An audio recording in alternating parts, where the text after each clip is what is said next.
Howdy weekend ranchers. We are back out on the ranch and it's another hot day, but we're gonna see what we can get done.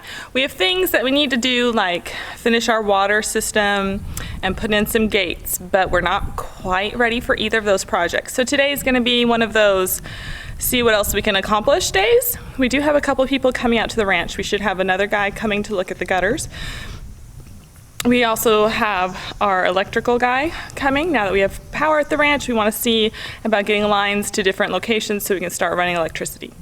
So we're excited about those two things. Now Jeff is already out mowing, so we'll take a picture of him in a little bit, but we're going to do something that has needed to be done for a few months now. We mentioned last time that our fence guys are done. So our fence is up. It looks pretty good. All things considered, we're happy to have a fence for the first pasture that we're going to start with our bison. However, sometimes it's you get what you pay for, and these people weren't very courteous, and so we're going to go clean up the trash and junk that's left over just all down the property, or all down the fence line. So Sandra's my helper today, so she's gonna help me. I'm gonna drive the truck along the fence line and we're gonna find the spots where they dumped things. We'll pick up extra T-posts. So we're gonna go be productive and see what other projects we have time to get done today.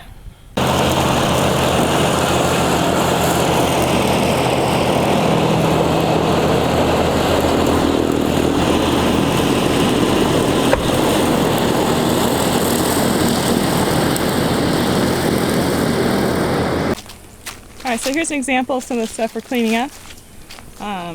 This is one of the main corners of the property for this fencing, and you can see all the junk they just left, like just lazy. So here's the main H. I'm going to meet up with the corner, or going to meet up at the property line, and they just left trash. Now, it's interesting to note how quickly things have been regrowing up our clean fence line, so some of it's trying to retake over the fence, so we gotta watch that also. So on the back side, or south side of this pasture, so you guys see Jeff mow all the way down here. This is where he goes when we can't see him anymore at the building.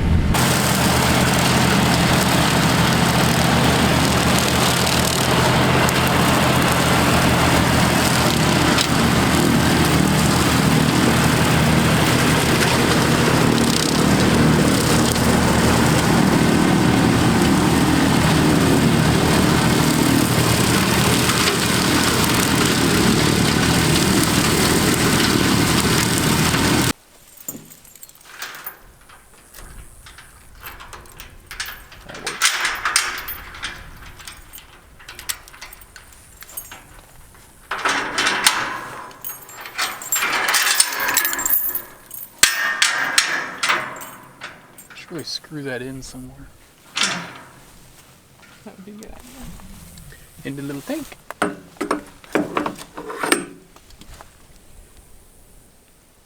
you already open the valve? Nope. It's like, is anything supposed to come out? I spy red diesel. It's a chunky little guy, you hear Literally meant red. Water. There it goes. You want to get in and see it?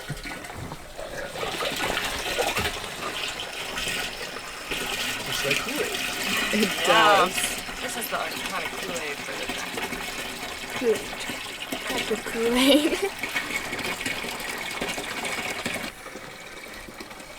How many gallons is this? 19 gallons. Yeah. You see it? I don't know, I can't see this angle. Can you see? Yeah, you do what you're doing.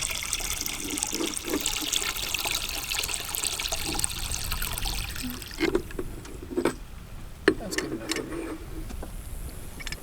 Does this just screw on?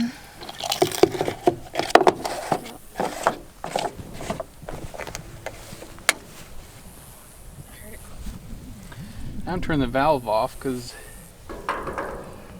don't need it just all of a sudden pop it open. I don't know if that's good or not. Why not? You would think it's supposed to turn the valve off. So we topped it off, ready to go start mowing again, and I guess we'll see when this guy shows up for the gutters. But yeah, I got to get this mowing done. It feels like this pasture is taking twice as long as the other, but this one has that southerly peninsula that sticks down, and that's kind of what's taking a bunch of time.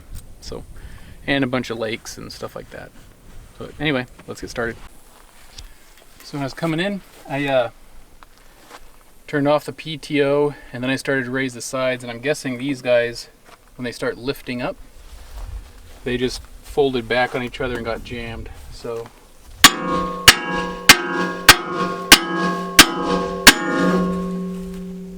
just trying to clean it off, and I noticed it.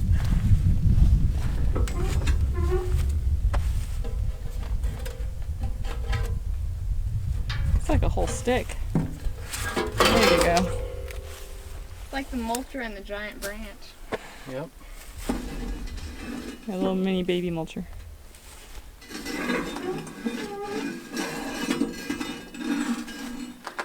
These are what get thrown around on this disc. Alright, now we can start going. Alright, so we're going to see if Jeff can move some of this stuff up closer to the buildings.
Okay, so we took a break. We almost finished driving the pasture fencing, but we came in for lunch, helped Jeff get the tractor filled up and get started mowing again. So this is almost all the junk we collected from the fence lines.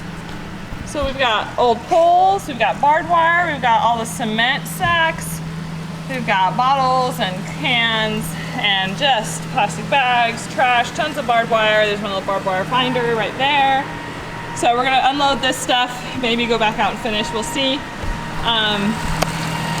Jeff is finishing the last bit on this pasture area between the buildings, which I really appreciate because I mowed this one section here that he's finishing. I mowed that, oh goodness, a couple months back. And it took me an hour and a half to do this one section. And look how much ground he can cover in that one pass. Beautiful. And in the short time he's been mowing, he's got this other section almost all down, as well as this front section over by the swing set. So, man, that 11, 12 foot, whatever mower, that sure makes a difference, I'll tell you. I know he's feeling all the dirt and bugs, but man, it sure goes a lot quicker. Once he's done with this section, he'll go back out and work on the pasture a little bit more for the day. Still waiting on our guys to show up. Imagine how that works. See how tall everything has been? It's so nice. All trimmed up.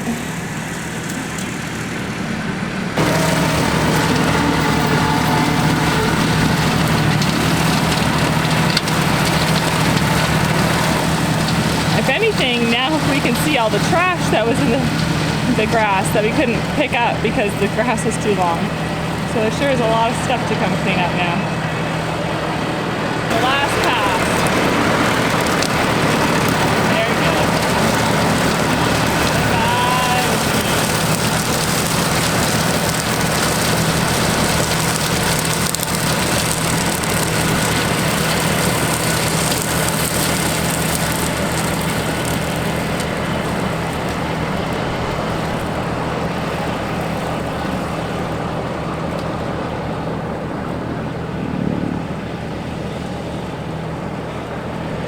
Maybe the problem with mowing is you're never done. With 187 acres, you can always find somewhere else to go mow. So he's like, hey, while I'm here. So I see him over there working more. He's supposed to take a break and come get a drink. All right, looks like the gutter guy showed up, so Justin will go talk to him. Wow, Sandra and I see about unloading.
The gutter guy just left, and looks like his quote's a lot better than the other guy. It's almost a third of what the other guy was. And so he's going to do the gutters here on this pavilion.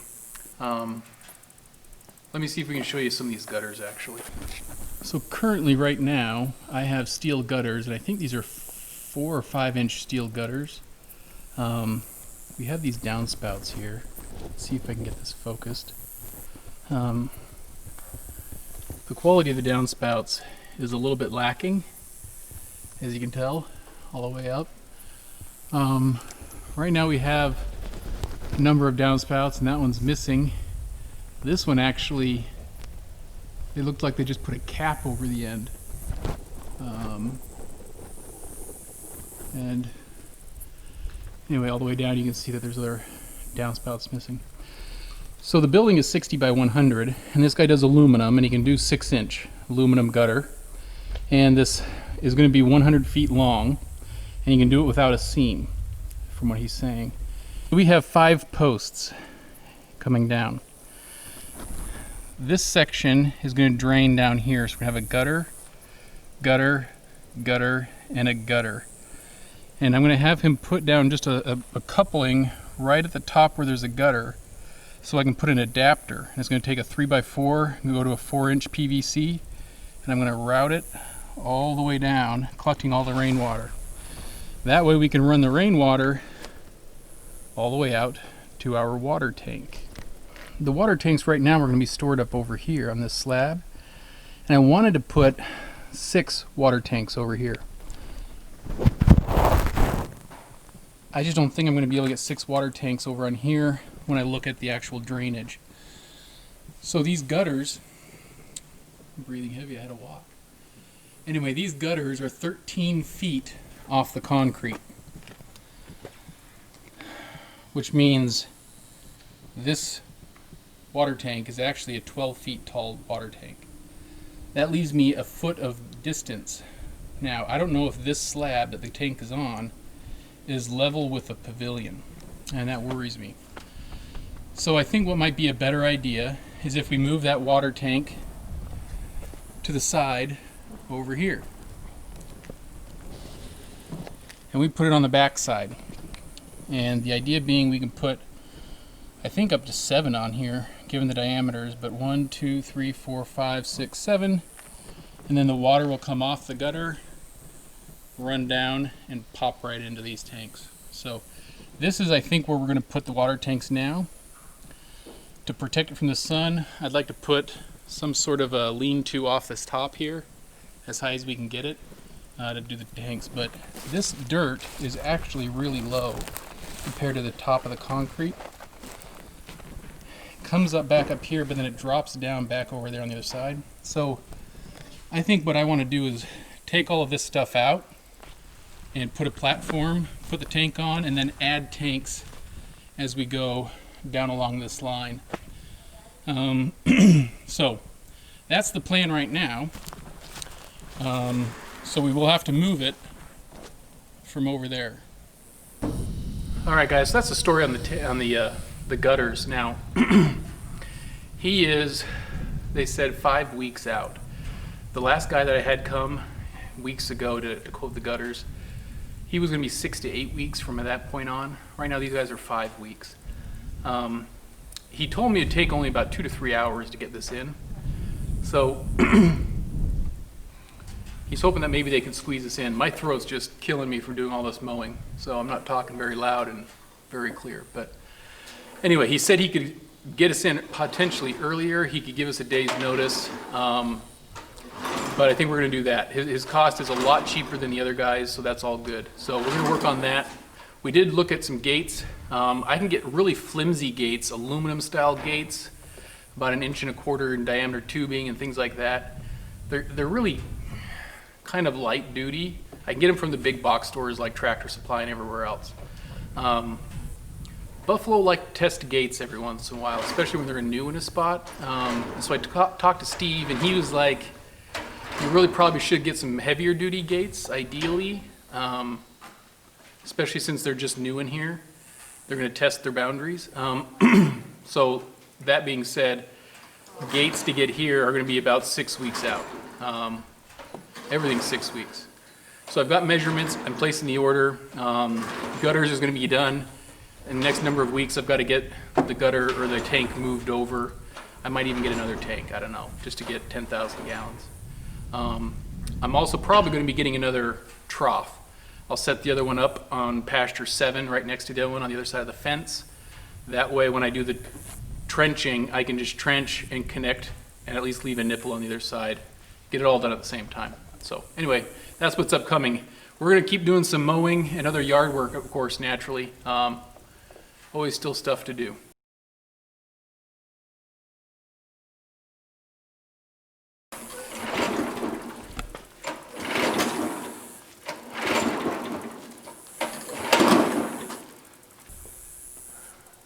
Grant did it after we did a million times. It was like 1, 2, 3.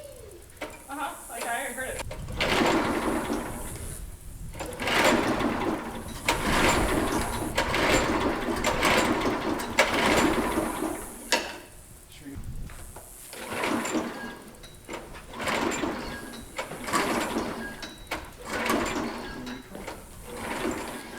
So this little girl, this doesn't want to start. She doesn't want to play very nice.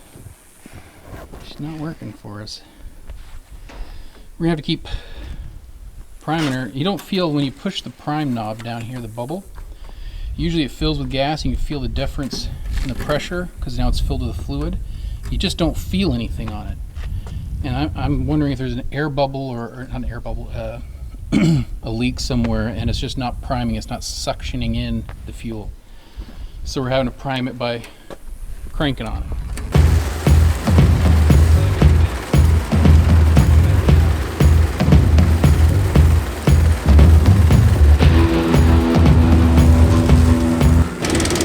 She's just going to do this section right here behind the actual swing set.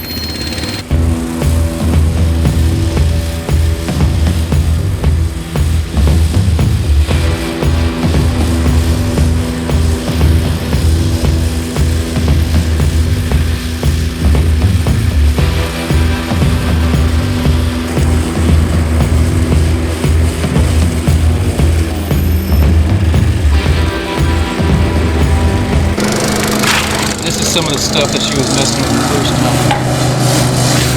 And it looks like just some really big, I don't know what that stuff is. I'm not a grassologist, if you want to call it that. Check out our Chica. Oh wait, she's in the dark. She's got sunglasses. She started wearing those for Mom. Sunglasses.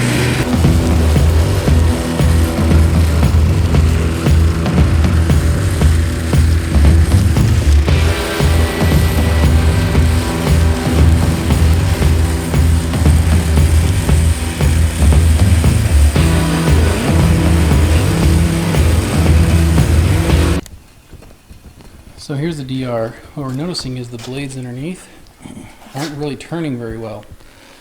They will sometimes turn, but then they'll turn really like loosely. So when it starts hitting grass or stumps, it just dies and stops. So something there needs to be adjusted. Either there's a clutch or there's something that's going out on it. And it's starting rough. You can hear it idling. So it probably just needs to be serviced. So we're gonna have to go check that out. But Chica's been going over that spot, a couple of spots. It's just not mowing, it's just laying it down, so there's no point to continue doing that. We'll have to come back with a weed whacker and hack it out. As I said, we have a lot of grasshoppers, and that guy is holding strong. I'm going 65, was 70. He ain't letting go, but one by one, we're taking them off the ranch and moving them somewhere else. What happened? Oh, he's gone. Okay, it didn't smear him. Okay, so I just talked to the electrician. We're on our way home, but electrically we have 4 600 amp boxes sitting on the backside of the shed barn thing. 2 of them have been disconnected. There's no piping going out from it, but there are wires. There's no wires going out from it, but there are wires going into it, so they can be hot. So we have a total of 2,400 amps. We have Y-phase. I don't know. Now you've reached the extent of my knowledge. But anyway, 2 of those 600 amp boxes do have some power to them if we want, and they have something going out from them. We found out we've got lights inside the sanctuary. We have a fridge that turns on. Some things are kind of working there, so that's good. But there's nothing supposedly going to the pavilion or the small house. So we are going to have to trench and run a new line, or we can bore underground to save the trenching and so forth. So boring, he just pokes in the ground, goes to a certain depth, runs a pipe all the way out, and pops up where you want. So you can go underneath 10 feet, 12 feet, 20 feet, 5 feet, however deep you want to go. It's just more expensive, but you avoid hassle of messing up any other existing piping. So that's a positive, but it's probably too much. So otherwise, we've got to run trenching to the house and the pavilion, and then he can hook up the boxes and get us power there. So that's where we're at with that. That's just another thing to do. But today was pretty productive. I think we got a lot done, and it's just a matter of waiting, like always, right? Hurry up and wait. But we're gonna order gates, get the trough, move the water, and probably order another tank, a water tank. So that's coming up. We're gonna check out now. See you guys next week. I'm hungry, I'm hot, as always, and tired. So talk to you later.